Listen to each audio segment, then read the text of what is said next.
तो फिर आज की क्या कहानी है?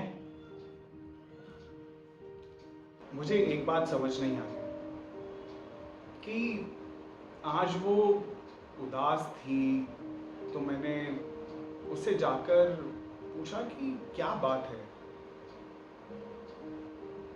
और फिर मैंने उसकी बात सुनते ही उसको सॉल्यूशंस बता दिए, लेकिन उसने ये कहा कि मैं उसकी बात सुनता ही नहीं, और फिर वो वहां से उठकर चली गई। ये तुम्हारी गलती नहीं है। हम मर्दों को एक्चुअली समझ ही नहीं आता कि हम वायर्ड ही इसी तरीके से हुए हैं। हम कहीं पर भी कोई खतरा देखते हैं तो अपने सॉल्यूशंस के साथ पहुंच जाते हैं, और यही सबसे बड़ी गलती है तुम्हारी इस पूरे सिचुएशन के अंदर। अरे बट मैं उसका बॉयफ्रेंड हूँ। अगर मैं ही उसकी प्रॉब्लम नहीं सॉल्व करूँगा तो और कौन करेगा? हाँ भाई हाँ, तुम उसके बॉयफ्रेंड हो, लेकिन तुम्हें ये भी समझना है कि तुम इंजीनियर नहीं हो, तुम मिस्टर फिक्स इट नहीं हो उसकी लाइफ के। वो हल्का सा कुछ बोलती है तो तुम बोलते हो कि अच्छा ऑफिस में ऐसा हुआ था, तो बस थोड़ा सा ऐसा कर लो तो शायद अगली बार प्रॉब्लम नहीं होगी, है ना? यही करते हो ना?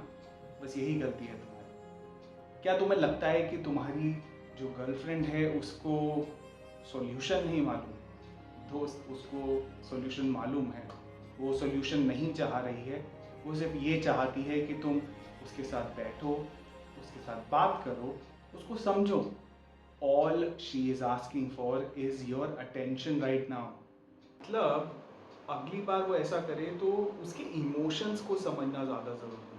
मतलब उसके साथ बैठना पड़ेगा ताकि मैं समझ सकूँ एक्चुअली मैं बोल क्या रही है। बिल्कुल, एक्नॉलेज करना एक बहुत बड़ा एस्पेक्ट है रिलेशनशिप का। तुम्हें जब भी वो तुम्हें ये कहे कि आज मेरा दिन अच्छा नहीं गया है, तुम उसे कहते हो कि चलो आज बाहर डिनर पे चलते हैं, मूड चेंज होगा और सब कुछ ठीक हो जाएगा। लेकिन ऐसा नहीं होता है। सबसे पहले उससे पूछो कि ऐसा क्या हुआ उसके दिन में कि उसका दिन अच्छा नहीं गया। उसे सुनो, उसके पास बहुत सारी कहानियां हैं जो वो तुम्हें बताना चाहती है। सॉल्यूशंस नहीं, बल्कि उसके साथ बैठकर उसके इमोशंस को जब मैं समझूंगा,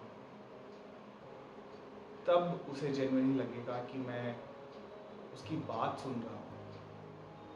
एग्जैक्टली, अब तुम समझ गए। प्यार का मतलब जुगाड़ नहीं होता है मेरे दोस्त। प्यार का मतलब होता है कि तुम सामने वाले इंसान को मौका दो कि वो अपने आप को एक्सप्रेस कर सके। हम लड़के जो हैं हर चीज़ के लिए सिर्फ सॉल्यूशन ही ढूंढते हैं, और वहीं पर हो जाती है गड़बड़।